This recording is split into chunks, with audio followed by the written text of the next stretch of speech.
Så dette AT-forløb er vores overordnede emne klimaforandringer og vores fagkombination naturgeografi og engelsk A. Vores emne er klimaændringer i USA, og vores problemformulering er, hvordan påvirkes Nordamerika af de globale klimaforandringer, og hvordan håndteres disse. Så dette AT-forløb har vi metoder fra engelsk og naturgeografi, og de humanistiske og naturvidenskabelige metoder er på en måde hinandens modsætninger, så det er rigtig gode at bruge sammen, fordi man får et større overblik over emnet, fordi man ser det sådan fra forskellige vinkler.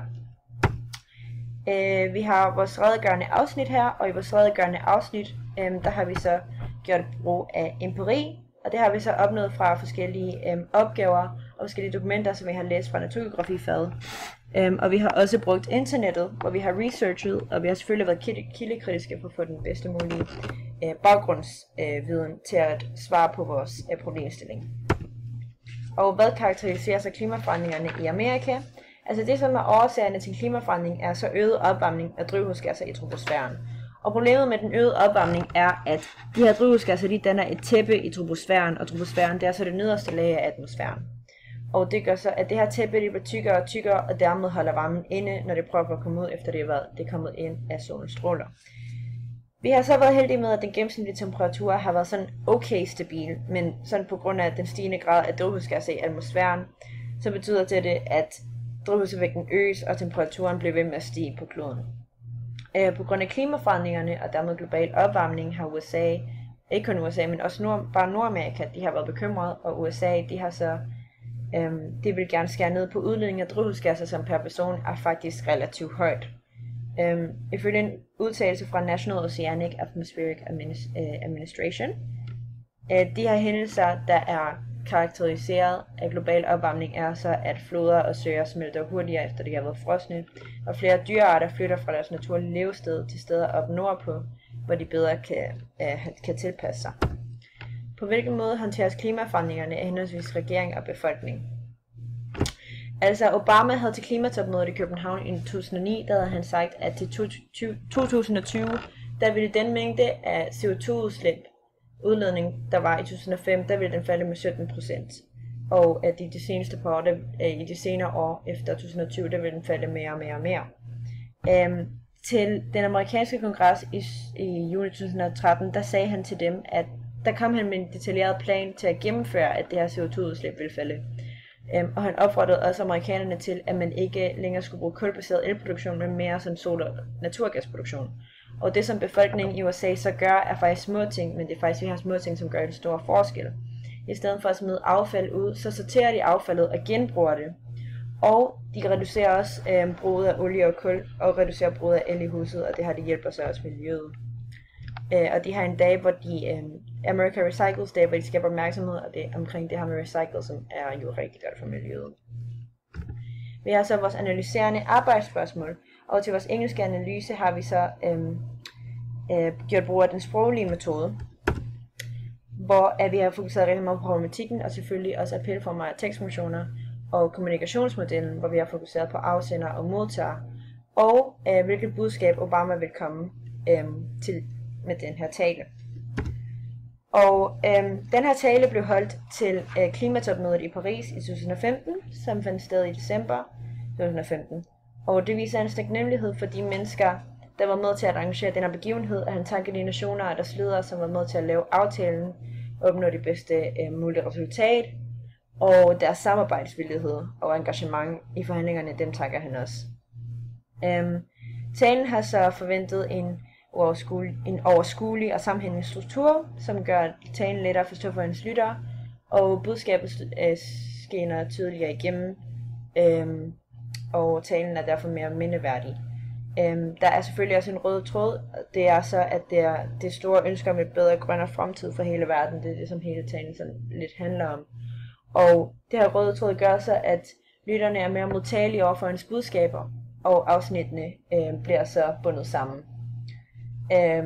Præsident Obamas tale er så henvendt til alle lande i verden, som er en del af klimaaftalen, og sproget er selvfølgelig formelt, som det her får så Obama til at fremstå mere pålidelig og troværdig. Og Obama gør i sin tale brug af 2 af de 3 hovedtekstfunktioner.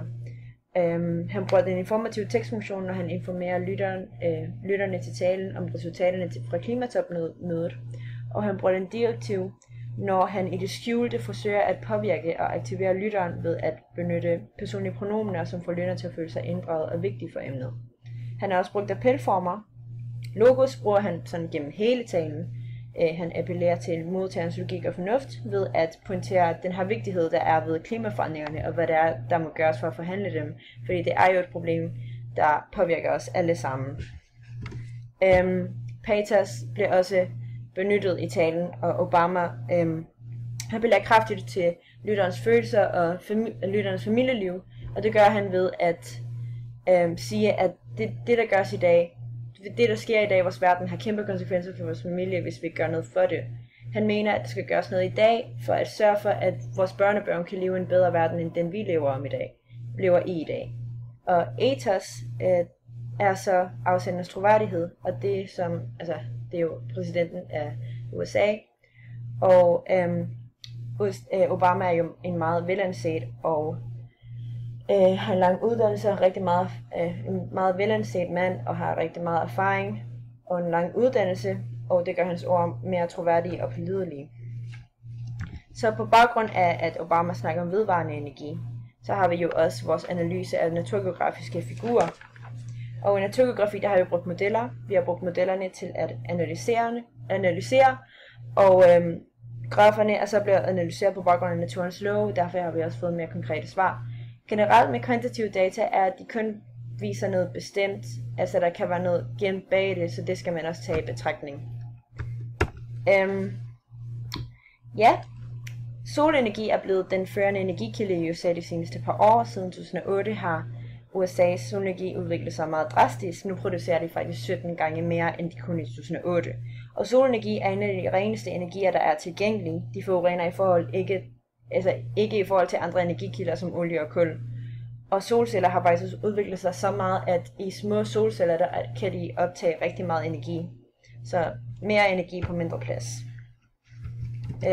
Vi kan se her en graf over, hvordan fordelingen af energikilder så ud i 2008.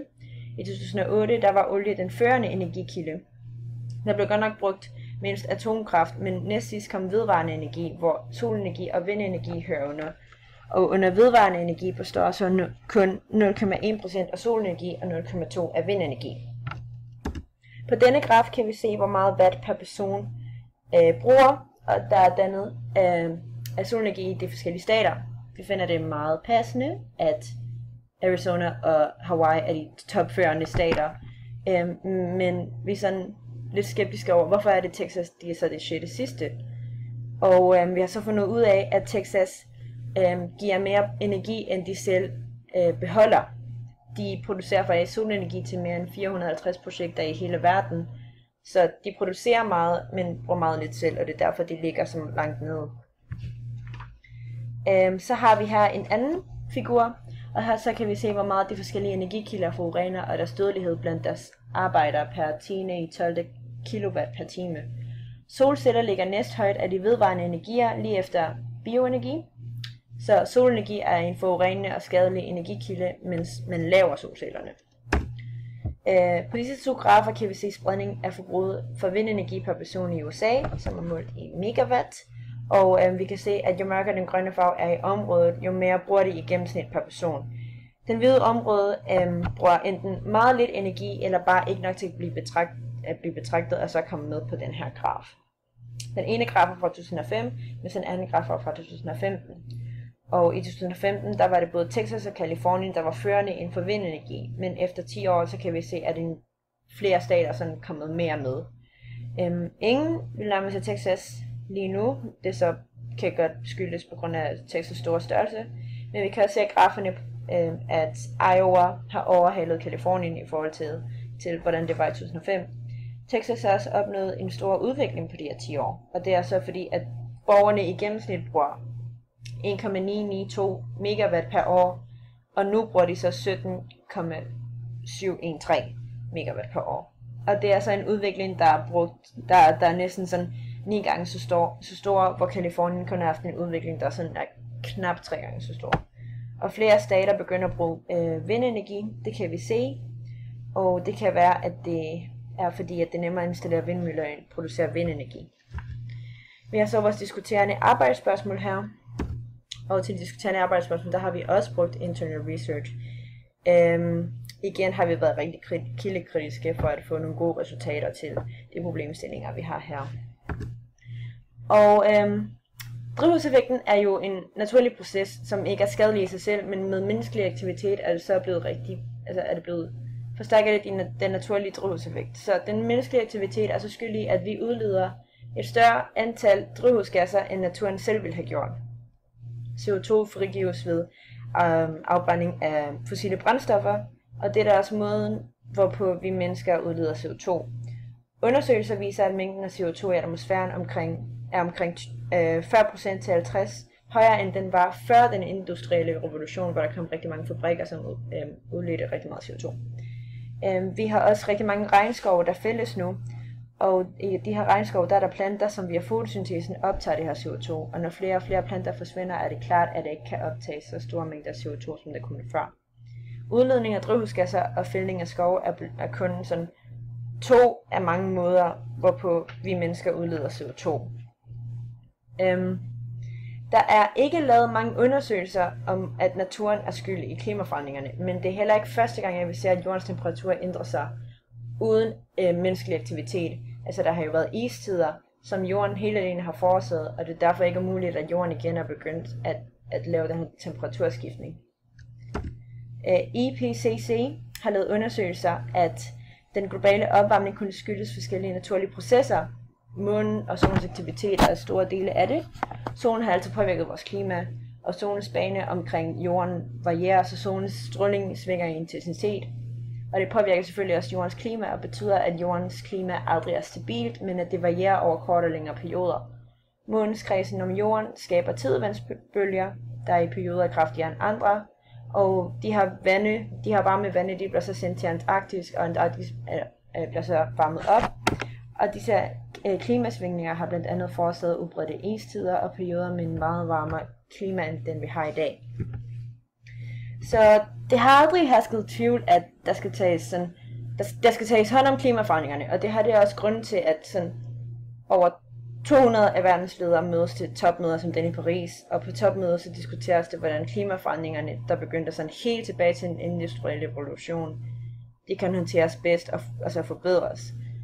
Grunden til dette er så, at hele verden påvirkes af de her klimaforandringer, og politikerne, også befolkningen, de skal tage stilling og handle aktivt i kampen for vores planet. Så disse emner, som Barack Obama snakker om, de handler så også om, hvordan vi kan redde vores planet, og hvordan vi kan benytte os af de her bæredygtige energikilder, som sol- og vindenergi. Men de her er så heller ikke helt grønne endnu, som vi vil have dem. Årsagerne til de her forhandlinger af klimaforandringerne, men årsagen til disse forhandlinger er klimaforandringerne, men der er stadigvæk uvished om, hvem der i virkeligheden skaber alle de her klimaforandringer. Men mange undersøgelser viser så, at det er mennesker, som har forstærket det rigtig meget, men for at standse klimaforandringer, så må vi stå sammen og sørge for, at vi giver vores børnebørn et bedre verden at leve i.